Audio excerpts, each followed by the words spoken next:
kita dapat mengatakan bahwa hikmat dari Allah itu tidak lain adalah hikmat salib Tuhan Yesus Kristus. Hikmat itu tidak dikenal oleh para penguasa dunia. Sebab, kalau sekiranya mereka mengenalnya, mereka tidak menyalibkan Tuhan yang Maha Mulia. Saudari-saudaraku yang terkasih, berjumpa kembali bersama saya Inspirasiku di Antara. Renungan harian Minggu 12 Februari. Hari Minggu Pekan Biasa yang ke-6. Semoga kita bersama keluarga dan komunitas kita selalu dalam keadaan baik, tetap sehat dan bersemangat. Marilah kita mengawali renungan kita hari ini dengan tanda kemenangan Kristus. Dalam nama Bapa dan Putra dan Roh Kudus. Amin. Allah Bapa yang penuh kasih, Engkau telah mengutus Yesus Kristus Putramu untuk memperbarui hidup kami melalui sabda dan ajaran-ajarannya.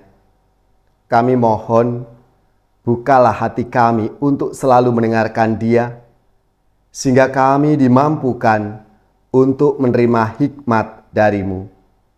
Sebab Dialah Tuhan dan pengantara kami, yang bersama dengan Dikau dan Roh Kudus, hidup dan berkuasa, Allah sepanjang segala masa. Amin. Dalam nama Bapa dan Putra dan Roh Kudus. Amin. Inspirasi kita hari ini dari Injil Suci menurut Matius, dari bacaan yang singkat, bab 5, ayat 20-22a, ayat 27-28, ayat 33-34a, dan ayat 37. Marilah kita siapkan kitab suci kita masing-masing. Kita akan membaca bersama-sama, lalu merenungkannya. Dalam khotbah di bukit, Yesus mengajar murid-muridnya, katanya, "Jika hidup keagamaanmu tidak lebih benar daripada hidup keagamaan para ahli Taurat dan orang-orang Farisi, kamu tidak akan masuk ke dalam kerajaan surga. Kamu telah mendengar apa yang difirmankan kepada nenek moyang kita. Jangan membunuh. Siapa yang membunuh harus dihukum. Tetapi aku berkata kepadamu, setiap orang yang marah terhadap saudaranya harus dihukum. Kamu telah mendengar firman, jangan berzina. Tetapi aku berkata kepadamu, barang siapa memandang perempuan dengan menginginkannya, ia sudah berbuat zina di dalam hatinya. Kamu telah mendengar pula apa yang difirmankan kepada nenek moyang kita. Jangan bersumpah palsu, melainkan peganglah sumpahmu di hadapan Tuhan. Tetapi aku berkata kepadamu, janganlah sekali-kali bersumpah. Jika ya, hendaklah kamu katakan ya. Jika tidak, hendaklah kamu katakan tidak. Apa yang lebih daripada itu berasal dari si jahat." Demikianlah sabda Tuhan. Terpujilah Kristus. Saudari-saudaraku yang terkasih, dalam sabda Tuhan hari ini, kita diajak untuk merenungkan tentang dan bersyukur atas martabat luhur sebagai umat manusia.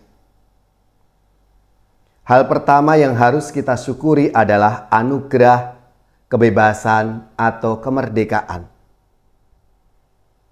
Api dan air telah ditaruh oleh Tuhan di hadapanmu.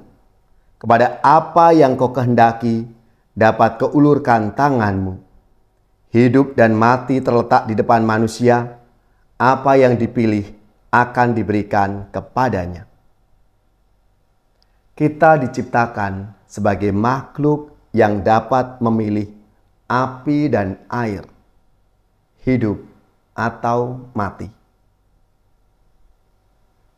Perihal anugerah kemerdekaan atau kebebasan, Allah sendiri telah menaruh rasa hormat.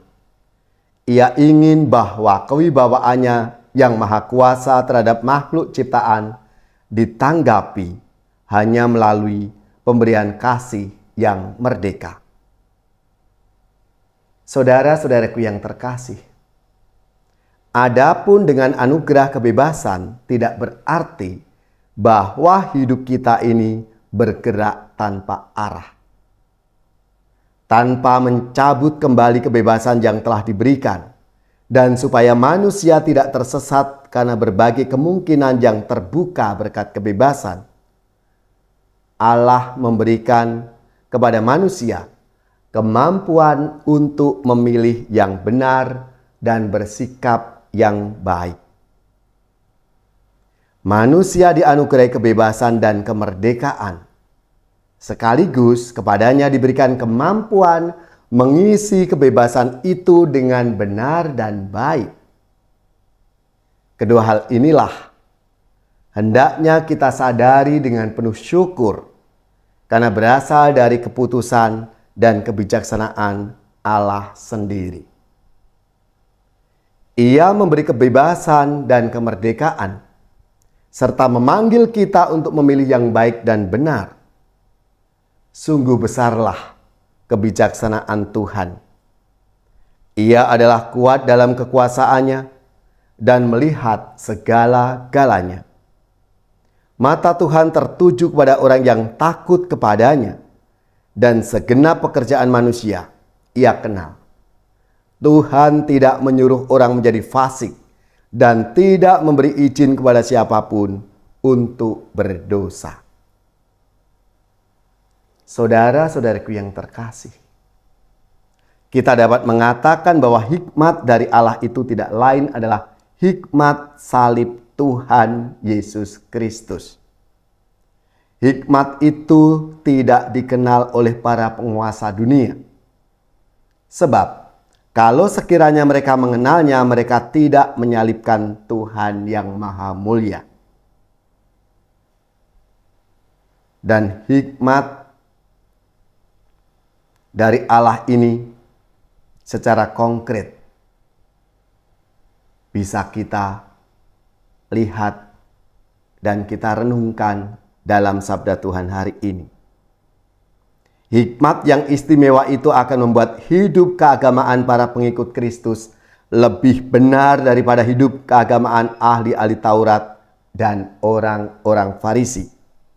Hikmat itu mengajarkan kita tidak hanya untuk tidak membunuh. Hikmat itu mengajarkan bukan hanya tidak boleh berzina, tetapi setiap orang yang memandang perempuan serta menginginkannya sudah berzina dengan dia dalam hatinya. Hikmat itu menuntut ibadah kita kepada Allah hanya akan berkenan kepadanya bila dilandaskan pada kasih terhadap sesama kita. Saudari-saudaraku yang terkasih, kita bersyukur atas anugerah kebebasan dan kemerdekaan. Tetapi kebebasan juga mengandung risiko disalahgunakan. Maka kita perlu waspada agar mata dan tangan kita tidak menyesatkan. Seperti yang disabdakan oleh Tuhan. Karena lebih baik bagimu jika satu dari anggota tubuhmu binasa daripada tubuhmu dengan utuh masuk neraka. Kita mohon rahmat Tuhan agar kita membiarkan kebebasan dan kemerdekaan itu dituntun oleh hikmat yang dari Allah. Hikmat salib Kristus. Ya Bapa, bantulah kami untuk mengasihi-Mu melebihi segala sesuatu, supaya hikmat kebijaksanaan-Mu dapat kami kenali. Tuntunlah langkah-langkah kami, sehingga hidup kami dapat kami persembahkan kepadamu sepenuhnya.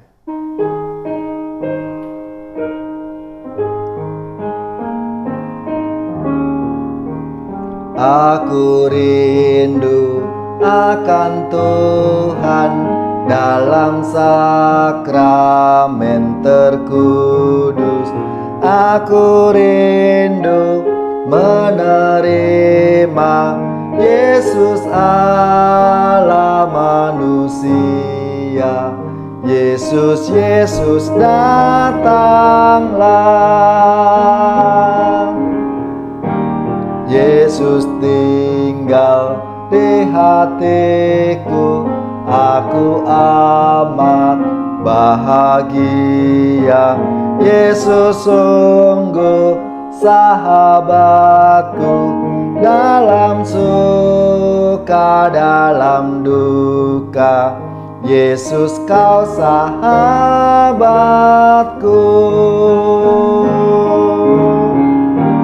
Salam tubuh yang mulia, salam darah yang berharga. Kau menghapus dosa dunia dalam wafatmu di salib. Puji syukur bagimu.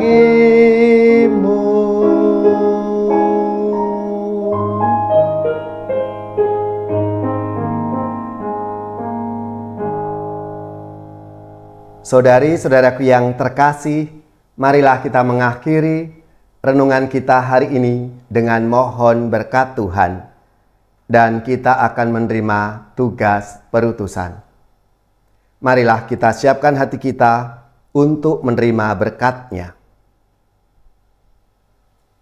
Semoga saudari-saudara sekalian, keluarga-keluarga dan komunitas kita, orang-orang yang kita doakan, mereka yang sakit, yang menderita, seluruh tugas, belajar, pekerjaan, usaha serta karya pelayanan kita, dibimbing, dilindungi dan diberkati oleh Allah yang Maha Kuasa, Bapa dan Putra dan Roh Kudus. Amin.